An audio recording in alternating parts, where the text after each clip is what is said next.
चुड़ैल का होलिका का दहन। होलिका दहन का समय था।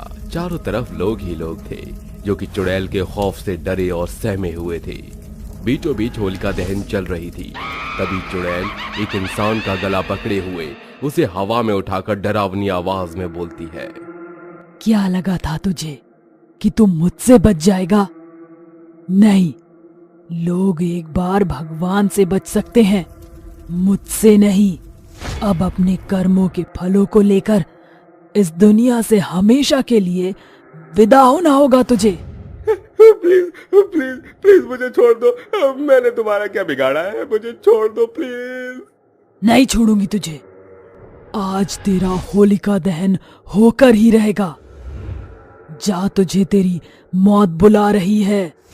ये बोलते ही वो चुड़ैल जोर से उसे होलिका दहन में फेंक देती है। ये देखकर सभी गांव वाले सहम जाते हैं। तभी चुड़ैल बोलती है, अगर कोई मेरे रास्ते में आया भी तो उसका भी यही हश्र होगा। जिंदा रहना चाहते हो तो अपनी मर्यादा में रहना। चुड़ैल की बात सुन उस आदमी का भाई हरीश आगे आकर चिल्लाते हुए बोलता है, चुड़ैल, तेरी ये हिम्मत, तूने मेरे भाई को मारा, मैं तुझे छोड़ूंगा नहीं। ये बोलकर जैसे ही वो चुड़ैल पर हमला करता है, चुड़ैल उसकी गर्दन धड़ से अलग करके उसी होलिका दहन में जला देती है और कहती है, कोई और आगे आना चाहता है जिसे अपनी जान प्यारी ना हो? जो भी आएगा इसी तरह ही मौत पाएगा। नहीं छोड़ूंगी, कोई नहीं बचेगा, सब मरेंगे। अगले साल मैं फिर लौटूंगी किसी की जान लेने के लिए। इसी तरह गांव वाले डरकर अपनी जुबान बंद कर लेते हैं और कोई कुछ नहीं कर पाता। 2 साल बीत जाते हैं। पिछले 2 साल में चुड़ैल ने 2 आदमियों को होलिका दहन में जला दिया।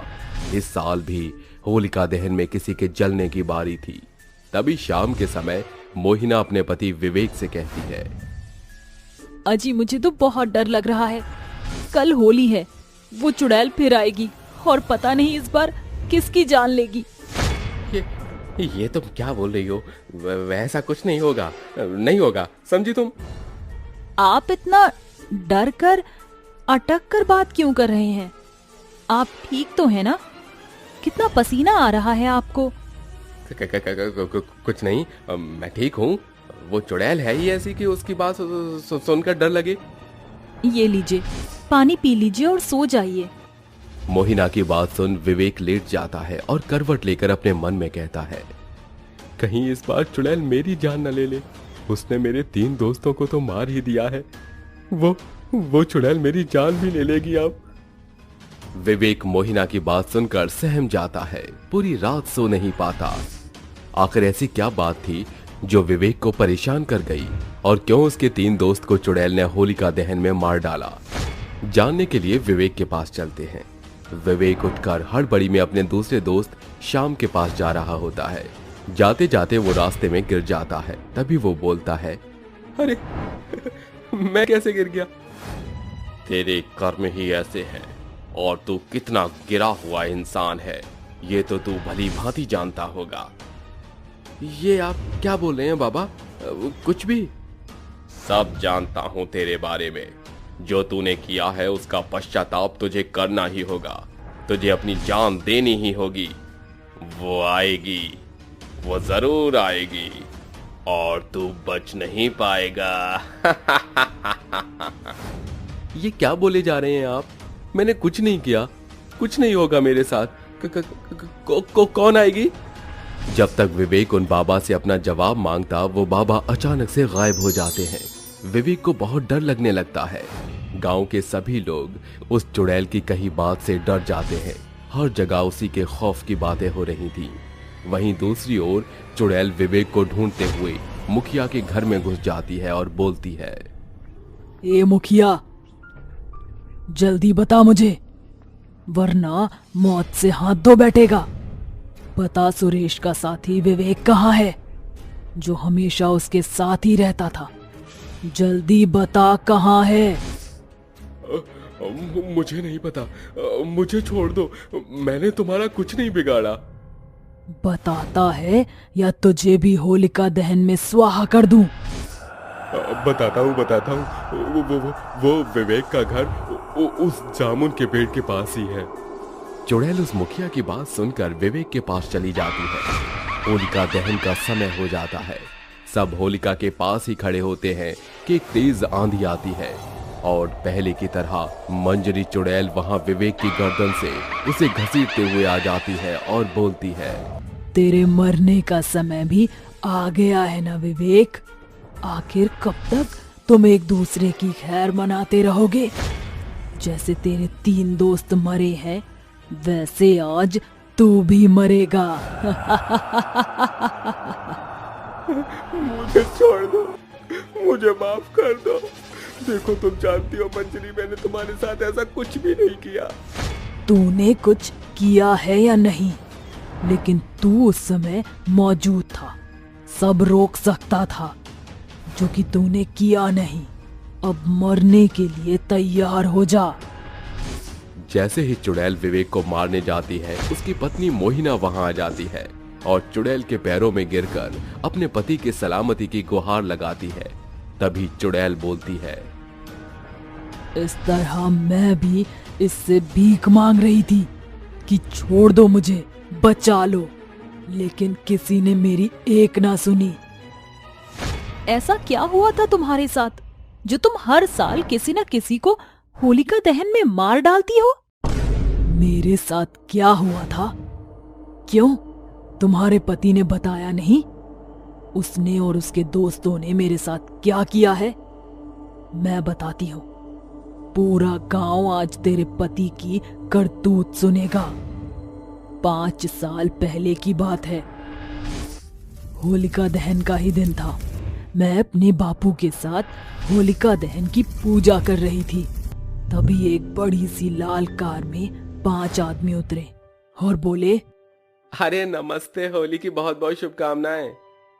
हाँ जी, आपको भी। अरे यहाँ कोई मैकेनिक होगा?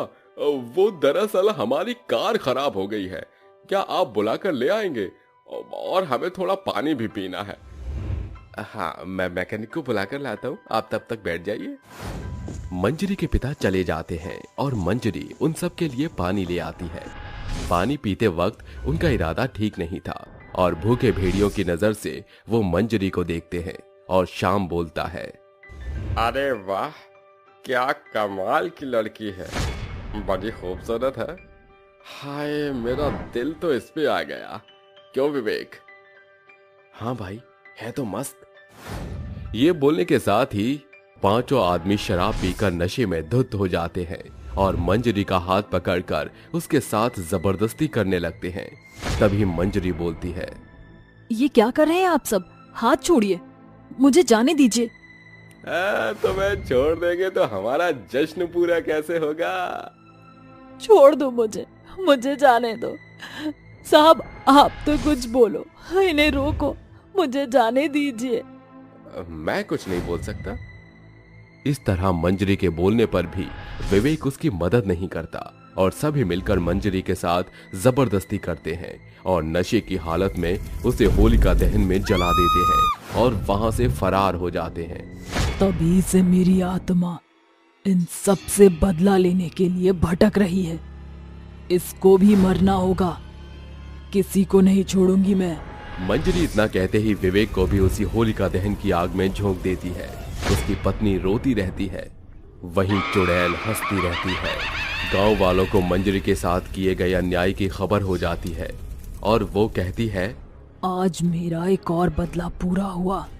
जिस तरह इन्होंने मुझे होलिका में दहन किया था, उसी तरह मैं अपने गुनहगारों को भी करूंगी।